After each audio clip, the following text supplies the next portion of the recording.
Hello and welcome to Superpower Gaming. I'm Kevin Castley and thanks for tuning in today. In this video, we're going to be discussing the Glimmer of Mortheus from Twilight Imperium Discordant Stars fan expansion. Now, this faction was basically the first faction that I saw from Discordant Stars that I really kind of looked into, and I thought it was so cool. I thought the aesthetics of it were very cool. But the more I think about it and the more I look into it and the more I consider the strategy for this video, the less stoked I would be to actually play these guys now that we have the actual physical game arriving this month, or it has arrived this month, I should say. And I will be playing some games of Twilight Imperium Discordant Stars. The Glimmer of Mortheus, it's not as powerful as I would like it to be, but it looks really cool. It looks really cool. And we're going to talk about it. And you might have a different way of thinking about these guys, and you might be able to win with them. But let me know down below in the comments if you've played with them, what your thoughts are on them. But we're going to talk about that here, and we're going to talk about my thoughts here. And let's get into it. I mean, right off the bat, they got this cool nebula up there. They got this blue and red and purple sort of theme going on. I really like it. These guys are basically nebulae. They're just a wild faction. And they start with some pretty cool stuff. They start with, now they're not 2C4I, I should clarify. They only start with one carrier and they only start with 3 infantry, so they are underpowered in that regard.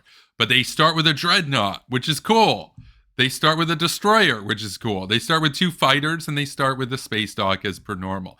But look at their starting technologies. They start with Dark Energy Tap, which is awesome. I love Dark Energy Tap. So they've got that kind of Imperium theme going on with the Nebula, but they're a little bit different. And they start with Serwine Tools, which is a great technology to reduce the cost of your production.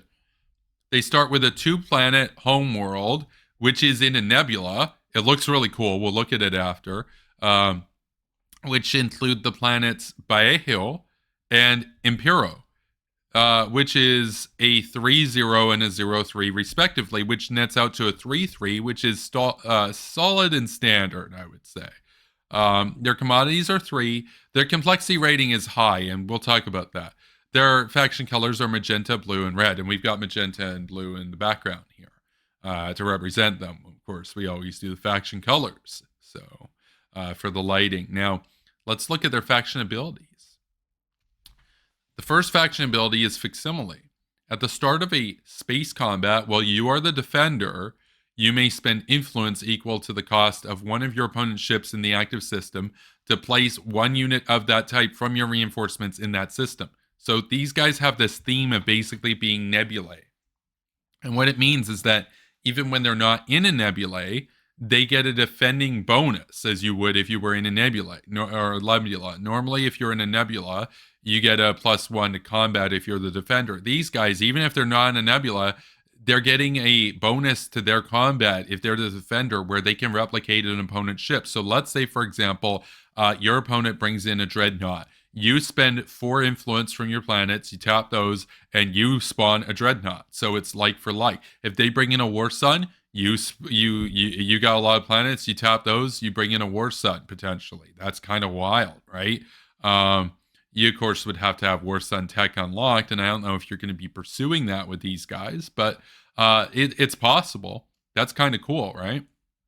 Normally you have to spend resources for that. These guys can spend influence for that if they're the defender. So it acts as a bit of a deterrent, which is cool. If you're more interested in the diplomatic play, the trade play, the exploration components, you might not necessarily be so focused on combat. You are able to defend yourself if you have to. They have, for their second faction ability, the Illusory Presence, which says, during the agenda phase, after another player casts votes, you may exhaust up to 2 planets you control.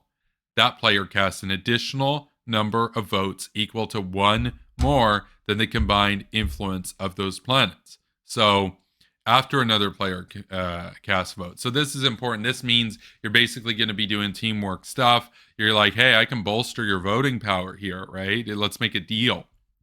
And now that player casts votes equal to one more than that. So let's say you control Mechatol and you control your home world of, let's say, Imperium, I think it is the one with the resources, or no, with the one with the influence. So you do that, you flip those two, which is a 9, and now they're voting 10 in favor of the one that you guys both want.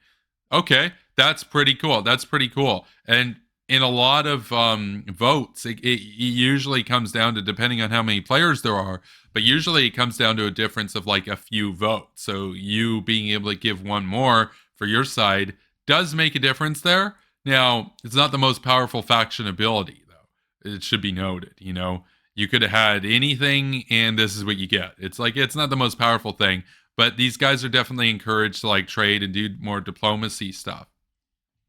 Let's look at the faction promissory note. This is going to be what you're selling. Give it out to another player. And that player, at the start of a space combat where they are the defender, they may spend 1 influence equal to the cost of one of your opponent's ships in the active system to place one of that type from their reinforcements in that system, then return the card to the Mortheus player. So you're basically giving them the facsimile ability for 1 round of combat. That's not game breaking. That's not like the most powerful thing ever. You should try to sell this. You should definitely try to sell this. Just make sure you don't sell it to somebody you're going to be doing combat with, because that's going to be annoying. Because now they're going to be like, no, you, basically, right? But if it's another player, like, yeah, definitely, you know, it's not the most powerful thing ever. It's good. It's something that people might pay for. Like, think about it. If you're gonna get attacked, you might want to have this so you can spawn out a dreadnought there. That might be worth 1 or 2 trade goods, right? You should try to sell it every turn. Faction technologies. Let's move on to that. We have the first one, the fractal plating, which is red, and it reads, after a unit you control in a system is destroyed, you may exhaust this card to place 1 unit of that type from your reinforcements in the space area of a system adjacent to that system that contains 1 or more of your ships. It's a 2 red prerequisite. And note, we don't start with any red text. So if we're going to go in that direction, we're going to have to go like into a couple reds or get a red skip. But hey, that's actually pretty good. That's pretty good. They destroy 1 of our dreads. It's okay. We exhaust this. Boom. We just produced a dread for free, essentially, in an adjacent system that we've got units in. Hey, that's pretty good. That's actually pretty good. If we're going to be getting into combat on a pretty frequent basis, this might be worth it. Because think about it. A dread is worth like 4, right? Cost of 4. You produce that for free. That's like 4 Sarween tools in that sense, that round. It's pretty good. Pretty good. If we got a red skip, all we need to do is grab AI Dev or something, or plasma scoring. Boom, there we go. We get up to fractal plating. It's a pretty good technology. Like for the level of 2 prereqs, it's pretty good. It's pretty solid. I like it. I would probably try to research that if I was playing as these guys. Let's look at the fabrication grid, which is the second faction technology. It's a yellow one. Also 2 prereqs. Now we do start with a yellow, so we'd only need a skip or another yellow. Each system that contains 1 or more of your ships and no planets gains production 2 as if it were a unit you control. Now that's crazy. That means that we can produce stuff in deep space, in empty space, or in a nebula. That's kind of wild. That's kind of cool. We could just spawn out 2 fighters or 2 dreads or something there. Cost 2, but we already start with a yellow. I like both of these. I think they both work for the theme of the faction. I think they're both pretty solid, you know? And it's not too expensive to go down either path to get them. Let's look at the flagship. The flagship is the particle sieve. It's cost of 8, combat 7 times 2, so it's middling. Movement 1, capacity 3. Ability, sustain damage, and after you activate the system, if it does not contain any planets, you may place 1 frontier token in this system. That's wild. That's wild. What that means is you can just re-explore empty space, move this guy around, boom, boom. You know, after you activate this system, you know, boom. If it's got no planets, place a frontier token in it. That's crazy. The frontier deck is insane. There's awesome, powerful stuff in there. So yeah, it's not the most combat engaged flagship, but we're not really going to be using it for combat. We're going to be using it combined with our dark energy tap to just comb through the Frontier deck and get a bunch of cool stuff. Get some colorless relic fragments. Maybe get some, tech out of that. Some extra command tokens. It's a bunch of cool stuff in there. We might find Mirage, right? That'd be awesome. And now we're producing fighters and stuff too. This is a really, really cool flagship. I think it's one of the best flagships in all of Discordant Stars. I like it. I think it's awesome. If you're going to play as these guys, you want to build this. At some point, you need to build this. Ideally, the earlier you build it, I know it's expensive, but the earlier you build it, the more you're going to be benefiting from getting more Frontier deck cards. Very good flagship. And if need be, it can also kind of defend itself. 7x2 is not the worst, right? Like we saw one the other day that was like 9x2, for example. 7's okay. So let's look at the mech. The mech is the Dubin, or Dubin. When a player commits one or more units to a mech, or to a planet you control adjacent to the system, you may swap this unit with one of your infantry on that planet. Oh, that's kind of cool. You do your little switcheroo. So they thought they were going to be fighting a lone infantry. Now they got to deal with your mech. Your mech is a cost of 2, combat 6, as per usual. It's got sustained damage. That's a pretty neat ability. Right? Just want to make sure you got a network of stuff spread out so that if you need to, you can just switcheroo and boom. Now they got to deal with your mech. So that's kind of cool. Let's look at the leader suite. Now the leader suite looks awesome. I love the aesthetics of these guys. They're all nebulae. Like these guys are literally clouds of like hydrogen and helium gas and stuff. These guys are awesome. The agent is Wallach, dull green. So they're different colors. The unlock criteria is at game start. We start with, of course, the ability. When a player produces one or more units in a system, you may exhaust this card to allow that player to place one of the produced units in the space area of an adjacent system that does not contain another player's ships. So what that means is we're basically able to produce, and now we can produce in an adjacent system. That's kind of cool. Kind of reminds me of the Argent Flight agent, which let you move stuff around or produce stuff on different planets in a system. This one lets you do that in an adjacent system. That's kind of cool. Let's look at our commander. This is Comat, vibrant blue. Doesn't that look so cool? It almost looks like there's like lightning and stuff going on in there, like Starbirth and stuff. That's so cool. The unlock prerequisite is to have 3 ships in 3 systems not adjacent to or including your home system. We can get that pretty easily. We're going to be exploring stuff with DET. At the start of a space combat, well, you are not the active player. Choose one of your non-fighter ships in that in the active system to gain sustained damage until the end of the turn. So these guys can make their destroyer have sustained damage, for example, if they're defending. That's a very potent ability. These guys can play very defensively and hold down their home slice if they need to. We have here the hero. The hero is just wild. Look at that nebula right there. That's so cool. The artwork on this is just awesome. This is Bion, deep magenta. We, of course, need to score 3 objectives to unlock our hero here. And Bion does Weave Link Replicator, 2x2. The action is purge this card to choose one ship you control in each system. For each of those units, you may place 1 unit of that type from your reinforcements in the space area of that unit's that unit system if able. This is potent.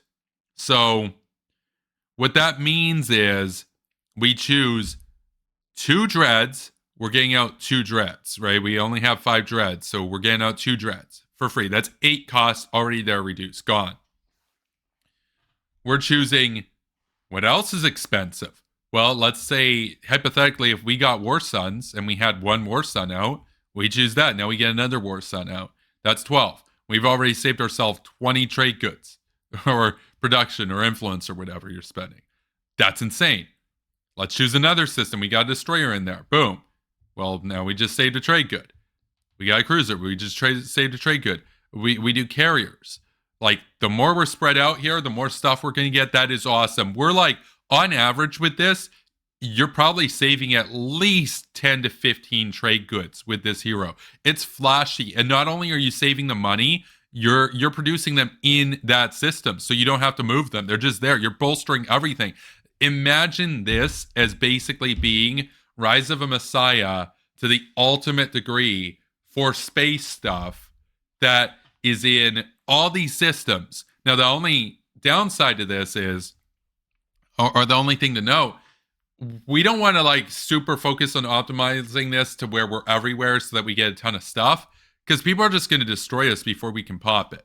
Like, you got to understand that. Don't get too aggressive with this. Don't get too overextended with this, because if they attack you before you can use this, then you lose those ships potentially. So we want to play this safely. I would say a good point to play this is when you've got ships in like 5 systems, probably.